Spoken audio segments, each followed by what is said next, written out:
Hello दोस्तों, आप सबको फिर से एक बार स्वागत है मेरा यूट्यूब चैनल पे। आज का जो ब्लॉगिंग है मैं हिंदी पे करने वाला हूँ, तो आशा करता हूँ आप सबको मेरा ब्लॉगिंग पसंद आएगा।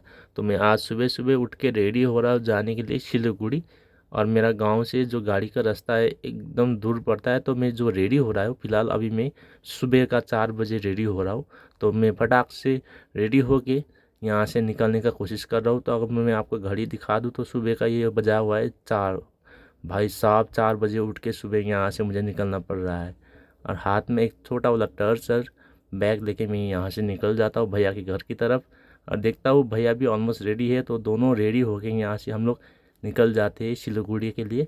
पूरा अंधेरा था, गांव में कोई भी अभी तक नहीं उठा था। तो मैं ये दिखा देता हूँ कि सुबह का जो मॉर्निंग का सनराइज होता है बहुत ही अच्छा होता है।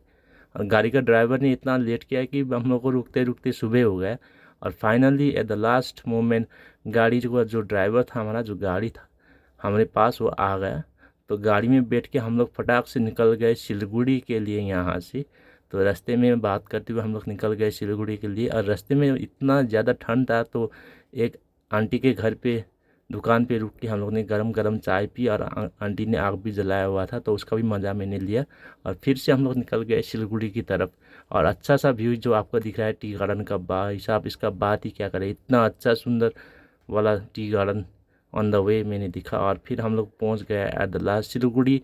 और भैया गाड़ी लेके दूसरे रास्ते पे चले गए, और हम लोग टोटो यहाँ से लेके निकल पड़े सोफ़े के दुकान पे, क्योंकि भैया को लेना था सोफ़ा। तो सोफ़ा की दुकान पे हम लोग चले गए डायरेक्टली। और एक टोटो लेके हम लोग यहाँ से निकल गया। टोटो वाला भैया भी और पैसेंजर का देख रहा था कि और पैसेंजर मिल जाए, लेकिन नहीं मिला। तो दोनों को लेके निकल गए हम लोग सिलीगुड़ी की तरफ। और हम लोग जब पहुँचे तो इतना दिक्कत हुआ, क्योंकि हम लोग सुबह का 8 बजे 9 बजे हम लोग पहुँच गए थे ऑलमोस्ट। तो एक भी दुकान खुला नहीं था। तो हम लोग ने सोचा कि क्यों ना कुछ खाया जाए। तो हम लोग ने फटाक से रोटी और थोड़ा सा सब्जी यहाँ पे था, तो हम लोग ने उसका थोड़ा मज़ा लिया। फिर से हम लोग टोटो में बैठ के फिर हम लोग निकल पड़े सोफ़े के दुकान पे।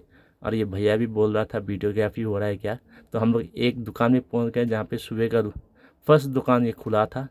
तो हम लोग यहाँ पे अंदर पहुँच गए। तो देखते ही हम लोग दोनों भाई कंफ्यूज हो गए कि कौन से वाला सोफ़ा लेना है, क्योंकि इतना ज़्यादा भर भर के सोफ़ा यहाँ पे रखा हुआ था। एकदम अलग अलग डिज़ाइन और बहुत सारा अच्छा अच्छा सोफ़ा यहाँ पे रखा हुआ था। आप लोग भी कमेंट कर दीजिएगा कि आप लोगों को कौन सा वाला सोफ़ा पसंद आया। तो यहाँ पे हम लोग देखते हैं तो हम लोग दोनों कंफ्यूज हो जाते हैं कि कौन सा वाला सोफ़ा लेना है। मेरा भैया को एक्चुअली चाहिए था सिंपल वाला एल वाला सोफ़ा। तो यहाँ पे उसको बहुत सारा ऑप्शंस मिला। तो हम लोग देखते रह गए, दोनों हैरान हो गए। तो आप भी इसका मज़ा लीजिए, देखिए सोफ़ा कितना सुंदर सुंदर सोफ़ा रखा हुआ है यहाँ पे। तो भैया बोलता है कि और भी सोफ़ा है ऊपर की तरफ, तो आप ऊपर भी जा सकते हैं सोफ़ा देखने के लिए। तो हम लोग थोड़ा देर यहाँ पे कंफ्यूज होने के बाद भैया भी देख रहा था इधर उधर कि कौन सा वाला सोफ़ा लेना है। तो हम लोग ऊपर वाला रास्ते चला गया, ऊपर वाला फ्लोर। तो ऊपर वाला फ्लोर हम लोग चले गए। तो यहाँ पे भी देखते हुए कि यहाँ पे भी जो सोफ़ा है वो भर भर के रखा हुआ था। तो हर डिज़ाइन का सोफ़ा यहाँ पे रखा हुआ था। तो यहाँ पे भी हम लोग देखते रह गए दोनों भाई कि कौन सा वाला सोफ़ा लेना है। तो आपको अगर मैं आपको यहाँ पे सोफ़ा दिखा दूँ तो हर डिज़ाइन का आपको सोफ़ा मिलेगा। और यहाँ का प्राइस भी एकदम अलग अलग था। तो लेकिन प्राइस देखने के बाद मैं और मेरा भैया जो था, हम लोग दोनों चौंक गए, क्योंकि सोफ़े का प्राइस भाई साहब इतना ज़्यादा प्राइस। तो मैं आपको सोफ़े का प्राइस भी यहाँ पे दिखा देता हूँ। तो एक सोफ़े का प्राइस यहाँ पे ऑलमोस्ट आपका पड़ेगा ऑलमोस्ट 1 लाख से एबव भी दिखा मैंने यहाँ पे, क्योंकि जो जो सोफ़ा था अच्छा क्वालिटी के होने की वजह से भी होगा। लेकिन सोफ़े का दाम अगर मैं आपको दिखा दूँ तो यहाँ पे मैं आपको सोफ़ा का दाम दिखा देता हूँ। ये वाला देखिए, ये वाला सोफ़ा का दाम है 1,54,000। भाई साहब इतना ज़्यादा सोफ़े का प्राइस। और दूसरा सोफ़ा मैं आपको यहाँ पे दिखा देता हूँ।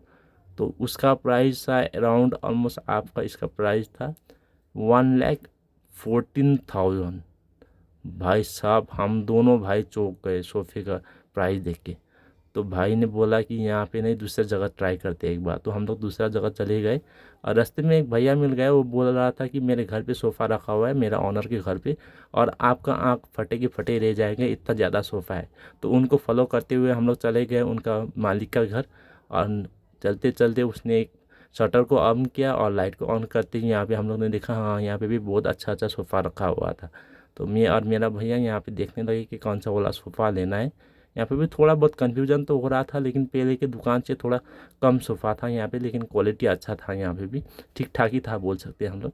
तो यहाँ पे थोड़ा भैया देख रहे थे कि ये वाला सोफ़ा भैया को थोड़ा पसंद आ गया था, तो ये वाला सोफ़ा भैया देख रहे थे कि लेने के लिए। तो दूसरा फ्लोर पे भी हम लोग चले गए और भैया बोल रहा था कि एकदम रिजनेबल प्राइस लगाना इसका। तो ये वाला सोफ़ा भैया को पसंद आ गया और वो व्हाट्सएप कर रहा था मेरे भाभी जी को, क्योंकि भाभी का चॉइस से भैया लेके जाने वाला था सोफ़ा। तो यहाँ पे आप अगर आप देख सकते हैं तो बहुत सारा सोफ़ा लगा हुआ है, लेकिन भैया को वही वाला सोफ़ा फाइनली पसंद आ गया था। तो भैया ये वाला सोफ़ा पसंद बहुत कर रहे थे, तो उनका भी मुझे लगता है मन हो रहा था वही वाला सोफ़ा लेने के लिए, ये वाला सोफ़ा। तो बैठ के भैया ट्राई कर रहे थे कि कितना अच्छा है, तो उनका लगा कि क्वालिटी भी अच्छा है, मस्त है, और स्टाइल भी जो उन्होंने चाहा था वही वाला स्टाइल है। तो थोड़ा बहुत डिस्कस होने के बाद प्राइस का बहुत देर डिस्कस हुआ। डिस्कस होने के बाद मैं भी थोड़ा सोचा कि थोड़ा रिलैक्स कर लूँ। उसके बाद डिस्कस होने के बाद प्राइस फिक्स हो गया कि भैया को जो दूसरा वाला जो सोफ़ा था वो वाला सोफ़ा भैया को लेना था।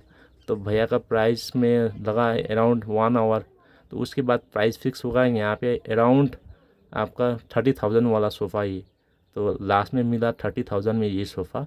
तो आपको कैसे लगा कमेंट में बता दीजिएगा कि ये वाला सोफ़ा जो है इसका प्राइस है 30,000 लास्ट। तो मेरा भैया ने लिया 30,000 में, और बहुत खुश नज़र आ रहे थे मेरा भैया, क्योंकि नया घर के लिए नया सोफ़ा लेना था। तो फाइनली हमारा जो सोफ़ा था वो लोडिंग होके गाड़ी पे पहुंच गया है दोस्तों, और हम लोग भी थोड़ा धूप से बचने के लिए गाड़ी के अंदर बैठ के अपने घर की तरफ निकल पड़े, मैं और मेरा भैया। और यहाँ पे भैया दिखाते कि रास्ते में उसको बहुत सारा खिलौना मिला। तो ये छोटा वाला बास्केट से लेकर छोटा वाला गाड़ी जो बच्चे के लिए है वो रखा था, मेरा बेटी के लिए और भैया का छोटा बेटा के लिए भी ये टोटो वगैरह जो ऑटो होता है उसका हम लोग ने लेके रखा था। तो हम लोग निकल गए अपने घर की तरफ, और अच्छा वाला व्यू लेते हुए पहाड़ की तरफ हम लोग घर की तरफ पहुंच गए। और रास्ते में इतना अच्छा सीनरी हम लोग को देखने को मिला, और इतना ताज़ा हवा मिल रहा था ना भाई साहब। दिन भर हम लोग धूप में खड़े रहे, तो उसकी वजह से हम लोग को हवा का बहुत ज़रूरत था। तो ये ठंडी हवा लेते हुए कर्सियों को क्रॉस करते हुए रोहिणी रोड हम लोग इसको बोलते हैं, तो उसको क्रॉस करते हुए हम लोग पहुँच गए घर की तरफ जा रहे थे। तो बहुत ही अच्छा व्यू आप यहाँ पे देख सकते हैं, इसको बोलते हैं रोहिणी सिलीगुड़ी। तो हम लोग तो दोस्तों आज के लिए इतना ही। आप सब कमेंट कर लीजिएगा प्लीज़ मेरा आज का हिंदी ब्लॉग कैसा रहा। मिलते हैं दूसरा ब्लॉग पे। Tata bye bye, good night everyone, bye.